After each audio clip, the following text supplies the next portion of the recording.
गीता सार। हरे कृष्णा। भगवत गीता यानी साक्षात भगवान श्री कृष्ण की वाणी।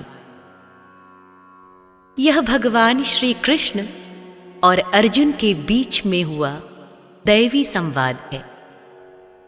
यह संवाद आज से 5000 वर्ष पूर्व कुरुक्षेत्र नामक स्थान पर हुआ। प्रिय दोस्तों, भगवत गीता और भगवत गीता के ज्ञान पर असंख्य लोगों ने काम किया है। न जाने कितनी ही गीता आपने सुनी भी होगी, किंतु मैं अब आपके समक्ष प्रस्तुत कर रही हूं भगवत गीता की एक और व्याख्या। आखिर क्या विशेष है इस गीता में? गीता में यदि कुछ विशेष हैं तो वो हैं भगवान श्री कृष्ण। बाकी हम सब निमित्त मात्र हैं, साधन मात्र हैं। परंतु मेरा ये प्रयास है कि आज के जमाने में हमें यह ग्रंथ रास्ता दिखाए। आसानी से हम इस जटिल ग्रंथ को समझ पाएं और अपने दैनिक जीवन में इसका उपयोग कर पाएं। वैसे गीता के बारे में बहुत कुछ लिखा गया है, बहुत कुछ सुना भी गया है। शायद ही कोई ऐसा धर्म ग्रंथ होगा जिस पर इतना लंबा लिखा गया। आखिर ऐसा क्या खास है इस गीता में कि समय समय पर यह और भी आवश्यक और मार्गदर्शक भी होती जा रही है? एकदम सरल भाषा में कहें तो भगवत गीता एक उत्तर है। उत्तर है दुनिया के जटिलतम प्रश्नों का।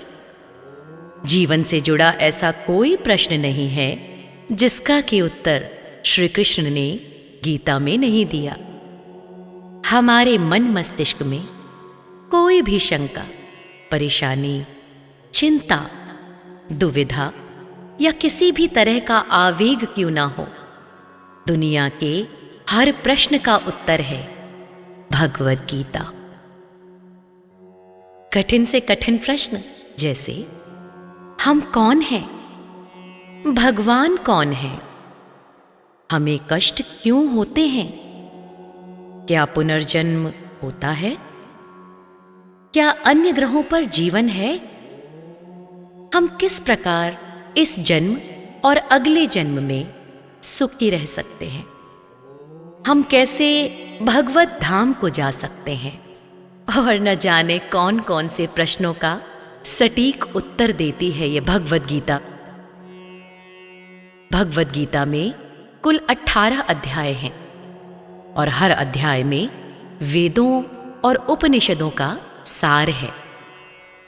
इसके हर अध्याय में आप अपने आप को अर्जुन ही समझिए, क्योंकि अर्जुन की हर शंका, उसका हर डर, हर संशय वैसे देखा जाए तो हमारी ही परेशानी है, और जिसका हर हल बता रहे हैं श्री कृष्ण। मित्रों, कृष्ण को सिर्फ अर्जुन का सारथी मत मानिएगा, अपितु उन्हें अपने जीवन का भी सारथी मानिएगा, क्योंकि यदि उनके कहे अनुसार मैं और आप चलेंगे तो मैं दावे के साथ कह सकती हूं कि हमारे जीवन की सारी परेशानियों को हम आसानी से पार कर जाएंगे। आज यहां जीवन की प्रैक्टिकल प्रॉब्लम्स की बात की जाएगी दोस्तों। तो आइए आपको लेकर चलती हूं गीता के 18 अध्यायों के सफर पर। 8वां अध्याय। अर्जुन ने कहा, हे पुरुषोत्तम, ब्रह्म क्या है? अध्यात्म किसको कहते हैं? अधिभूत क्या है और अधिदेव क्या कहलाता है? हे मधुसूदन, अधियज्ञ क्या है और इस देह में अधिदेह कौन सा है? मरने के समय में स्थिर चित्त वाले लोग तुमको कैसे जान जाते हैं? श्री कृष्ण भगवान बोले, जो अक्षर, अविनाशी और परम श्रेष्ठ हैं, वही ब्रह्म है। प्रत्येक वस्तु का स्वभाव आध्यात्म कहलाता है और समस्त चराचर की उत्पत्ति करने वाला जो विसर्ग है, वही कर्म है। जो देह आदि नाशवान वस्तु है, वही अधिभूत कहलाती है। विश्वरूप जो विराट पुरुष है, वही अधिदेव है।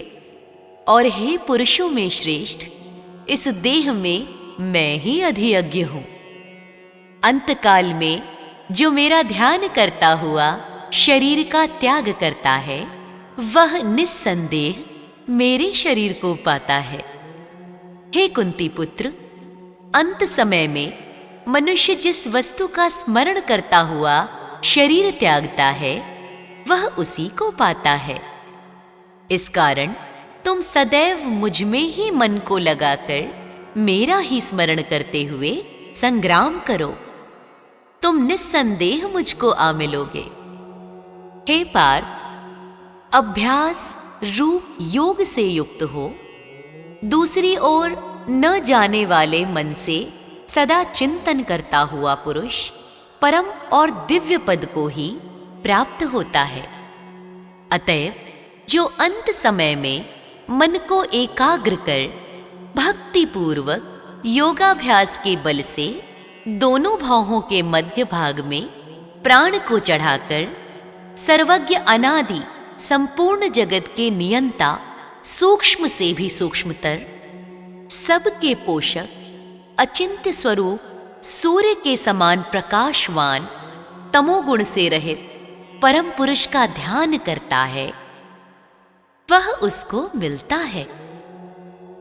वेद के जानने वाले, जिसको अक्षर कहते हैं, वीतराग होकर सन्यासी जिसमें प्रवेश करते हैं, तथा जिनको चाहने वाले ब्रह्मचर्य का आचरण करते हैं, उस परम पद को तुमसे संक्षेप में कहता हूं, जो सब इंद्रिय द्वारों को रोक कर, मन को हृदय में धारण कर, प्राण को मस्तक में ले जाकर समाधि योग से स्थित ओम, इस अक्षर का उच्चारण करता हुआ जो देह को त्यागता है, उसे मोक्ष रूप उत्तम गति प्राप्त होती है। हे पार्थ, जो मुझ में ही मन लगाकर नित्य प्रति मेरा स्मरण करते हैं, उन सदैव स्मरण करने वाले योगियों को मैं बहुत सुलभ रीति से प्राप्त होता हूं। मुझको प्राप्त होने पर परम सिद्धि को प्राप्त करने वाले महात्मागण फिर यह जन्म नहीं धारण करते, जो नाशवान और दुख का घर है। हे अर्जुन, ब्रह्मलोक पर्यंत जितने लोक हैं, वहां से लौटना पड़ता है, परंतु मुझ में मिलने से फिर जन्म नहीं लेना पड़ता। 1000 महायुगों का एक दिन होता है और 1000 महायुगों की एक रात्रि ब्रह्मा की होती है। जो उन बातों को जानते हैं, वह सब ज्ञाता है। ब्रह्मा का दिन होने पर अव्यय से सब व्यक्तियों का उदय होता है और रात को उसी में लय होता है। हे पार्थ, समस्त चराचर वस्तुओं का यह समुदाय दिन में बार बार उत्पन्न होकर रात्रि के आगमन में लीन हो जाता है। इस अव्यय से परे दूसरा सनातन अव्यक्त है, जो इन सब के नष्ट होने पर भी कभी नष्ट नहीं होता। उस अव्यक्त को ही अक्षर कहते हैं। वही परम गति है, जिसको प्राप्त करके फिर संसार में जन्म नहीं लेते। वही मेरा परम धाम है। हे पार्थ, जिसके अंतर्गत सब प्राणी हैं और जिसने उस समस्त जगत का विस्तार कर रखा है, वह श्रेष्ठ पुरुष अनन्य भक्ति से ही मिलता है। हे भारत श्रेष्ठ, जिस काल में योगी जन देह छोड़कर फिर कहीं नहीं लौटते हैं और जिस काल में अग्नि, प्रकाश और दिन शुक्ल पक्ष में हो, ऐसे उत्तरायण के 6 महीने में मृत्यु को प्राप्त होते हैं। धूम्र रात, कृष्ण पक्ष, दक्षिणायन के 6 महीने इनके मध्य गमन करने वाले चंद्रमा की ज्योति को पहुंचते हैं और लौट आते हैं। संसार को नित्य चलाने वाली शुक्ल और कृष्ण नाम की 2 गतियां हैं। एक से आने पर लौटना पड़ता है और दूसरी पर फिर लौटना नहीं पड़ता। अतः हे पार्थ, हे कौन्तेय, योगी इन दोनों गतियों का तत्व जानते हैं, इसी से मोह में नहीं पड़ते। अतएव हे अर्जुन, तुम सदा योग मुक्त हो।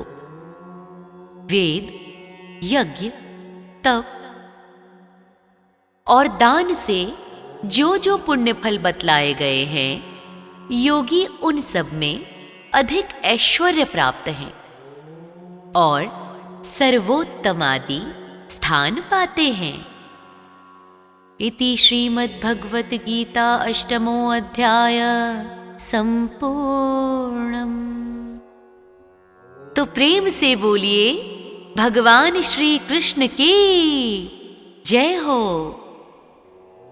ओम नमो भगवते वासुदेवाय नमः।